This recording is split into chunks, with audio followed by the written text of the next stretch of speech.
বাংলা ক্লাসে তোমাদের স্বাগতম। আজকে আমরা অধ্যায় আমাদের যেটা পাঠ 8 রয়েছে, সেখানে রয়্যাল বেঙ্গল টাইগার, এই রয়্যাল বেঙ্গল টাইগার অধ্যায়টা আমরা কি কি পড়বো সেগুলো আমরা একটু আলোচনা করব।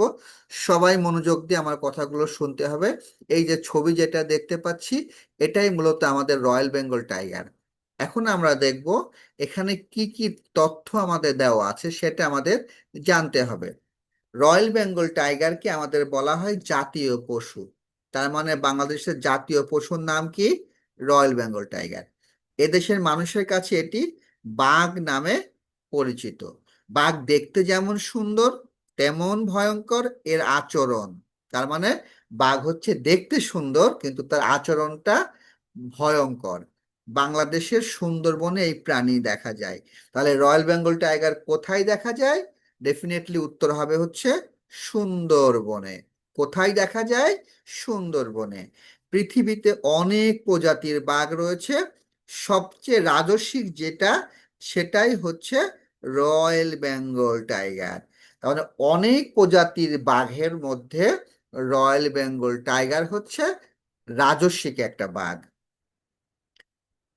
বাঘের গায়ের রং হলুদ থেকে গাঢ় কমলা হয়ে থাকে। বাঘের গায়ের রং কেমন? হলুদ থেকে গাঢ় কমলা। তাহলে বাঘের গায়ের রং কেমন?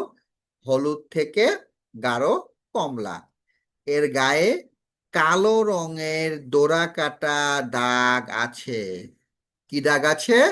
কালো রঙের ডোরা কাটা দাগ আছে। বাঘের পেটের দিকটা সাদা।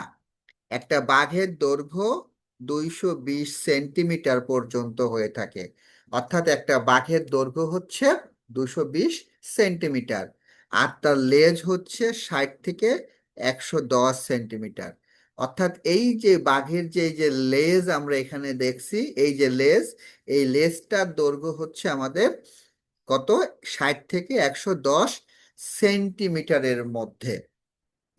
কাঁধের দিকে বাঘের উচ্চতা হচ্ছে 100 সেন্টিমিটারের মতো। পুরুষ বাঘের গড় ওজন 220 কেজি, আর বাঘিনীর গড় ওজন 140 কেজি। অর্থাৎ পুরুষ বাঘের যে ওজন সেটা হবে 220 কেজি, আর বাঘিনীর ওজন হবে 140 কেজি। বাঘ হচ্ছে পৃথিবীর বিড়াল প্রজাতির মধ্যে সবচেয়ে বড় প্রাণী। তাহলে এই বাঘ কোন প্রজাতির প্রাণী?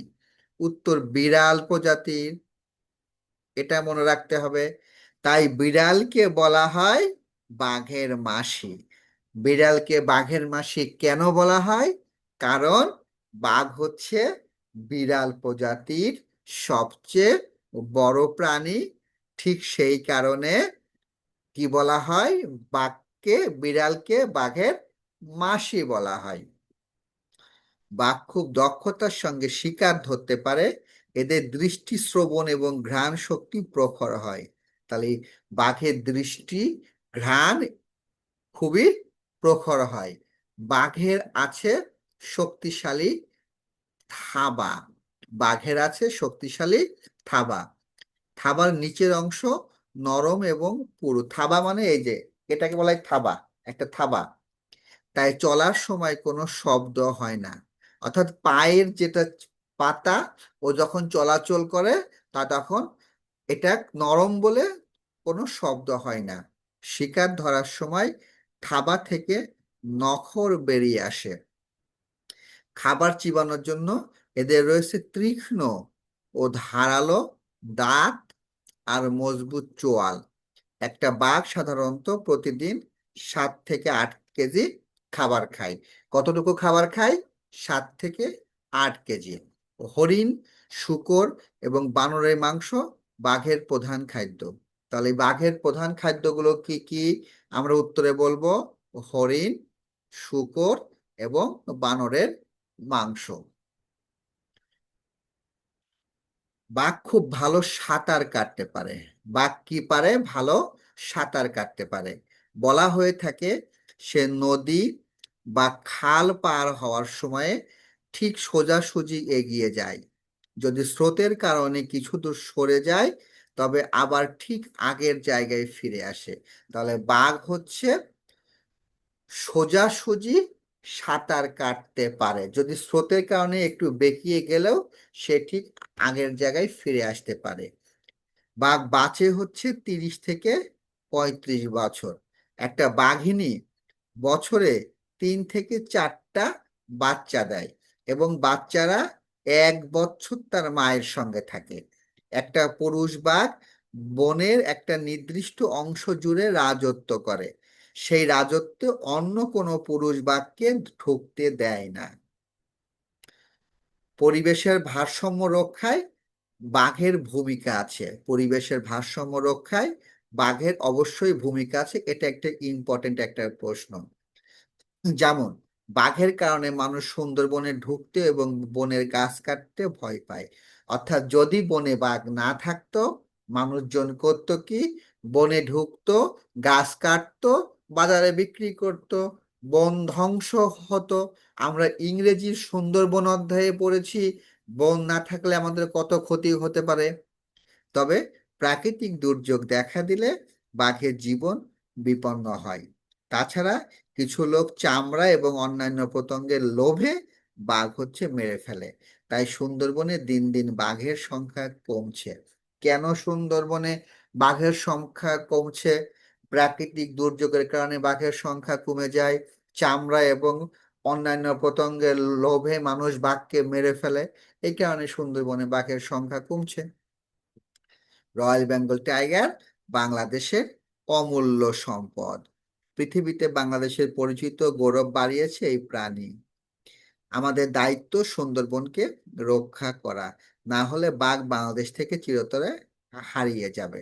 এই জায়গা থেকে আমাদের যে অর্থগুলো আমাদের জানতে হবে, যেগুলো আমাদের কাছে ইম্পর্টেন্ট, সেগুলো হচ্ছে ঘ্রাণ শক্তি মানে কি? গন্ধ নেওয়ার ক্ষমতা। ঘ্রাণ শক্তি মানে গন্ধ নেওয়ার ক্ষমতা। চিরতরে, চিরকালের জন্য। থাবা কোনো জন্তুর সামনের পায়ের নখযুক্ত তালু। দৃষ্টিশক্তি দেখার ক্ষমতা। পরিবেশের ভারসাম্য পরিবেশের উপাদানের মধ্যে সামঞ্জস্য। প্রখর মানে তীব্র। প্রত্যঙ্গ শরীরের অংশ। বিপন্ন সংকটে পড়েছে এমন। রাজসিক রাজার মতো। শ্রবণ শক্তি শোনার ক্ষমতা। সো এই অধ্যায়টা প্রথমে তোমরা যে কাজটি করবে, রিডিংটা বারংবার পড়বে, তারপরে শব্দার্থগুলো পড়বে। রিডিংটা যদি তুমি কয়েকবার পড়ো, এই অধ্যায় আর কিচ্ছু পড়া লাগবে না। যে প্রশ্নই আসুক না কেন, যাই আসুক না কেন, তুমি কিন্তু খাতায় লিখতে পারবা। আর বাংলা কিন্তু বানিয়ে লেখা, যার ক্ষমতা বেশি হবে সেই কিন্তু পরিপূর্ণ নাম্বার পাবে। সো বাংলা হচ্ছে এই অধ্যায়টা পড়া। পড়া তোমরা রিডিংটা পড়বা, পড়ে অর্থগুলো ভালো করে পড়বা। এতটুকুই হচ্ছে তোমাদের আজকের বাংলার পড়া। আমাদের আগামী এক শনিবারে আবার ক্লাস আছে, শনিবারে আমরা আবার জেনে নেবো আমাদের কি কি পড়তে হবে। এই হচ্ছে আজকের ক্লাস। যার যার কোনো প্রবলেম নাই, যার যার কোনো প্রবলেম নাই সে হচ্ছে লিভ নিবে, আর যার যার প্রবলেম আছে সে থাকবে, আমি তাদের কথা শুনবো। ঠিক আছে? Thank you.